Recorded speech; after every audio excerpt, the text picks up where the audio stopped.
Hey everyone, welcome to the YouTube video here on the channel. I've got another thing. That's right, it's the Bachaman Class 37. This is the brand new tooling of 37175 in sound fitted format. This just come in SFX format, and yeah, it just wasn't worth 30 quid to me. I'm also trying a different lighting idea today. So ignore the mess behind me because, you know, I'm always tidying up and stuff. But I was just I thought we'll have a look on the layout and we'll go from there. But I thought we should have a look at the logo and show it to you guys. So it's pretty new and would just be cool to have a look at it, wouldn't it? So just take the packaging off. Standard Bachaman packaging affair. There we go. Just takes a second for me to get stuff like this out of the box. And we'll slide this across. So this is 37175 in Bachaman yellow and orange.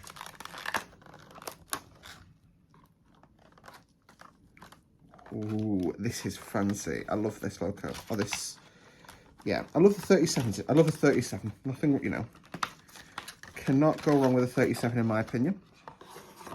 I'm trying to do this in a way that I'm not going to wreck the model whilst I open it up. There we go. So, wow. So it's a 37-1. So this is unrefurbished 37.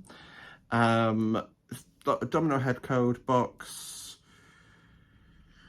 No one in the cab of this one. My Bachaman 70. Ooh, no touching antenna there. Oh no, snapping antenna there. Sorry. Does sprung buffers. Pretty standard affair nowadays. We would be surprised if we didn't have that. Cab doors. No, but the handrails separate fitted details. That's quite cool. Yeah, honestly, this thing looks utterly stunning. What we're going to do, because there's not much for me to really talk about, well, actually, check the manual. I'll pop it down. The reason I was actually getting it out was to test it for gauging for something and for scale. And it looks pretty cool on that, actually. Anyway, right. We've got our, so it comes with a detailing kit, as most models do, to be fair. You've got ploughs on there. So basically, you've got your ploughs, some air pipes. Yeah, I'm probably going to have one of the couplers off entirely, and so put a plough on the front and then a magnet coupler on the back, because this can be working my test trains, and it's just nice to use the magnets. They look better in my opinion. So yeah, it's just showing you the different accessories you can have fitted in various configurations. Okay,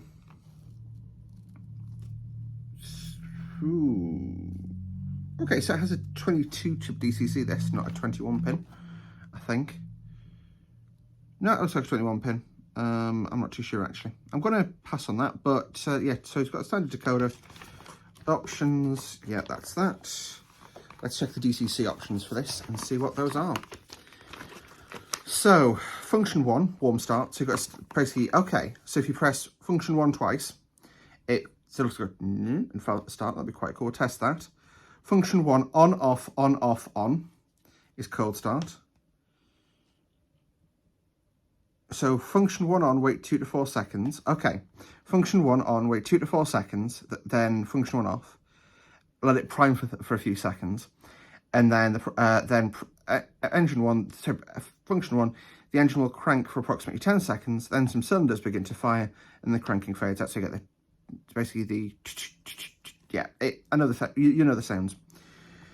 F1 on. So yeah. So it'll basically, so you press so F1 on, it'll turn. F1 off, the engine speed increases until all cylinders are firing at a cold idle. And then F1 back on, the sounds will move from a cold idle to a warm idle. So it's basically, you do the startup procedure. So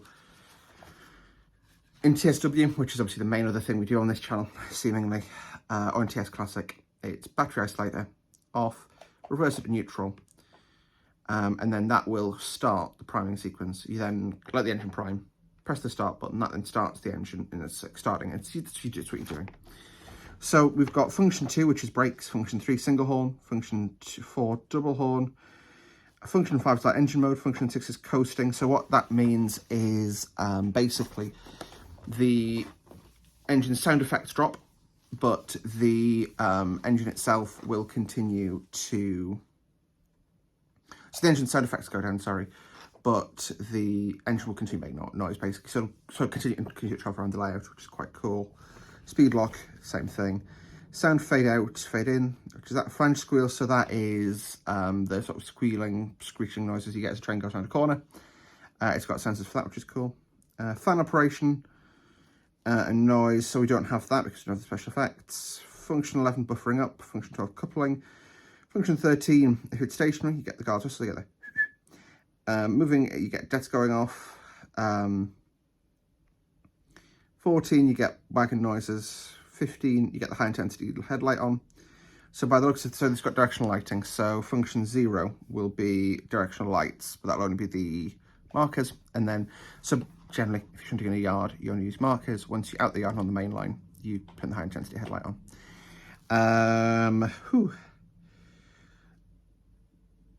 Okay, so this is quite cool actually. So function 16, red taillights on both ends. So if you've just got a stabled, well, a parked stationary loco with it, which is still alive, the tail lamps, so the red lights will be on both ends. That's quite cool. I like that a lot. Cab lights, direction lights off on various ends. Again, really good. That's something I've wanted for a long time. When it's quite distracting for me when I see a model train pulling, so a model loco pulling a train, and I can see the taillights on, because that's a no-no. You can't have your taillights on mid-train. That's bad. Compressor noises, windscreen wiper noises, engine room light. Jesus, this thing got a lot of lights. Spirax, shunt mode, and volume up down. So that's 28 different things this does as an ECC. Wow. I think without further ado, we should get this on the layout and see how it goes. Let's see you guys there. Hey everyone, welcome back to the layout. So we are here, we've got the train on the layout. One little thing I noticed before we do a moving test, let's put the pen nib away just to be safe. You can see there what I'm pointing to with my pen. That is a chain, and that's really cool.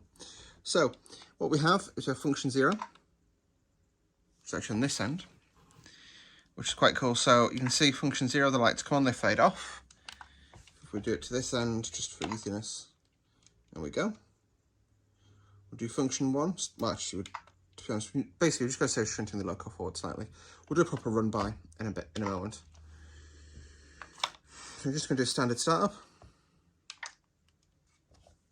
There's function 1 triggered.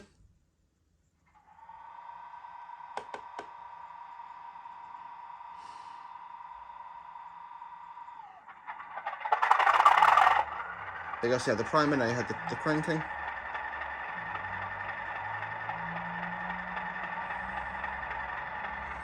Basically, you can stop against the top markers.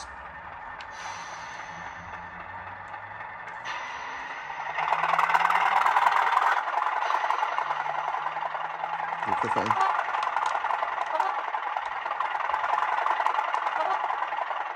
It's a really short horn.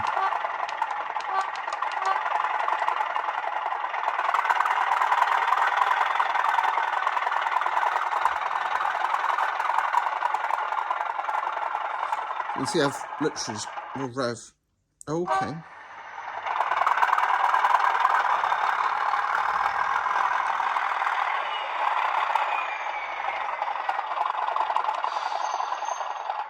There we go. Oh, and the tail lamps come on as we get ready to move away there. That's quite cool. They do look really nice, actually. They look way better on video than they do in reality, but hey. Do an end change. Yeah, so you get the marker lights coming on for the tail lamps. That's cool. Hear that? You see, we're setting the AWS in the cab. Let's do a quick test. Other functions. So it doesn't really have much full effect with the horns. This, by the way, is my little Bachaman refueling point I'm building up. I'm just building up my depot area at the moment. Apologies for the mess over here. I'm just pulling stuff out so I can lay it out and figure out how I want my layout, figure out, like, stuff like this is annoyingly 3 different things in about £100 worth of scenery, but it does look rather nice. Anyway, what we'll do is we will pull out onto the layout and we will get ourselves a train. Be right back.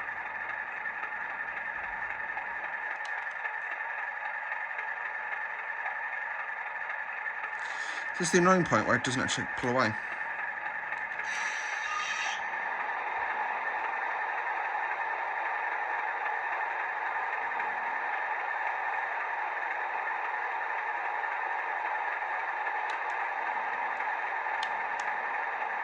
I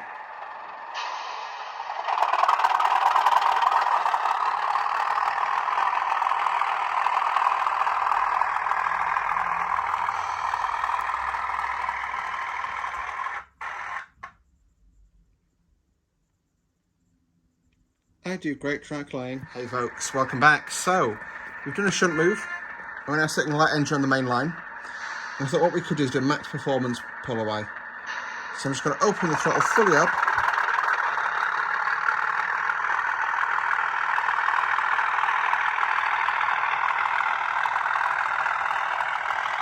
You see it's not a rocket ship. It still goes at a decent rate of chat. I'm going to idle off just because that's a tight curve. And large locos do traditionally struggle on it. That's pretty cool. We'll wait for it coming back around.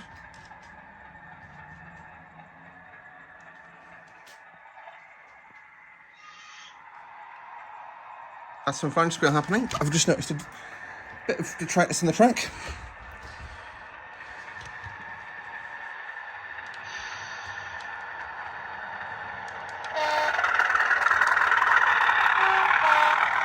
So his horn duration extends, and that point through itself, interestingly. Okay, that's just good to know about. All right, that was quite cool. Let's do another run by, this time with the test train on. That'll be quite cool. Hey everyone. So the Class 37 is just starting off after being stable on the mainline for no apparent reason.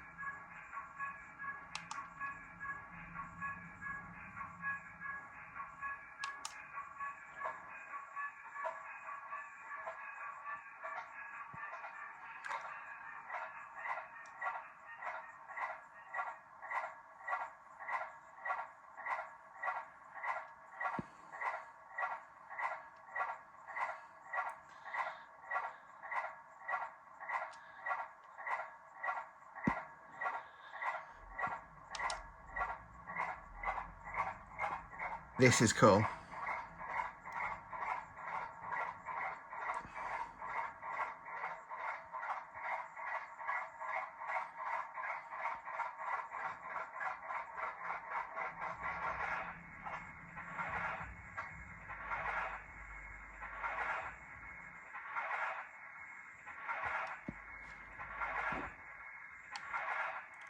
So the driver has now started up and he's climbed into his DBSO cab.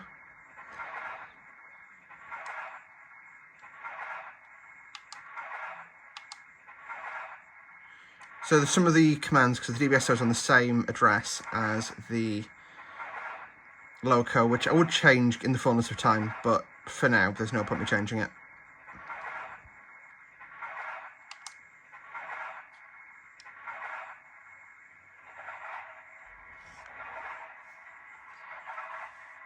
This is quite cool, that it feels like there's a bit of a process to starting this thing up now.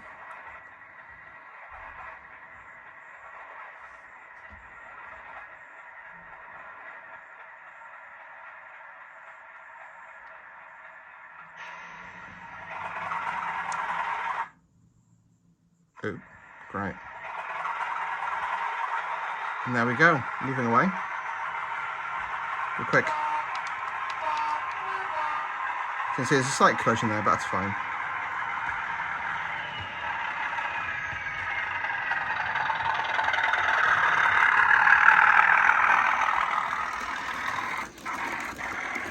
No, I powered too hard. Great. Well, anyway. Overall thoughts on the Class 37 by Bachaman. Wow. I mean, it was expensive. It was £349. Mine worked out a bit cheaper because I sold some locos to get it. Wow. What a loco. It's one of those things when you buy a new train, you always think, oh God, it's so expensive. Because it is.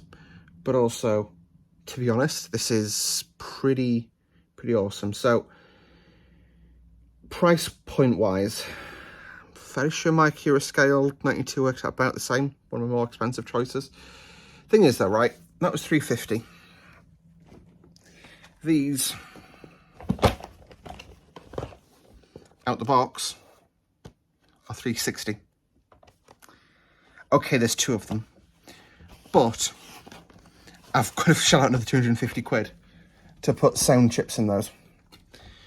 That is going to be one of the upcoming videos as I do that, because we're going to visit, hopefully, a really cool layout and a gentleman who does some pretty cool work with sound. Anyway, that was pretty cool. I'm really quite enjoying modelling again. I don't know if it's because I've got new stuff and shiny new things and ooh, shininess, but just even sitting down today and just laying my buildings out and figuring out how things are actually going to look on the layout, this is a pretty cool project. Anyway, thank you guys for watching today's video. I hope you enjoyed it. If you did, hit the like button. Subscribe to see more from me on a regular basis. And we'll see you in the next video. Until next time, guys. Bye for now.